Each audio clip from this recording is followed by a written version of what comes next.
নারী কখনো ঘোষণা দিয়ে বদলায় না। নারী বদলায় নীরবে গোপনে। নারী বদলায় প্রিয়জনের অবহেলায় অপমানে। নারী কখনো এমনি এমনি বদলায় না। নারী বদলায় প্রিয় মানুষের বদলে। নারী বদলায় তাকে বুঝতে না পারার কারণে। নারী বদলায় অব্যক্ত অভিমানে। নারী বদলায় অসম্মানে।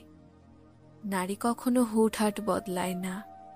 নারী বদলায় ধৈর্যের বাঁধ ভেঙে গেলে। নারী বদলায় মানিয়ে নেওয়ার রাস্তা ফুরলে। নারী বদলায় আত্মসম্মানে আঘাত হানলে। নারী কখনো শখ করে বদলায় না। নারী বদলায় বদলাতে হয় বলে। নারী বদলায় কান্নার নোনা জলে। নারী বদলায় অসহ্য কষ্ট পেলে। নারী বদলায় হৃদয়ে রক্তক্ষরণের ক্ষতে।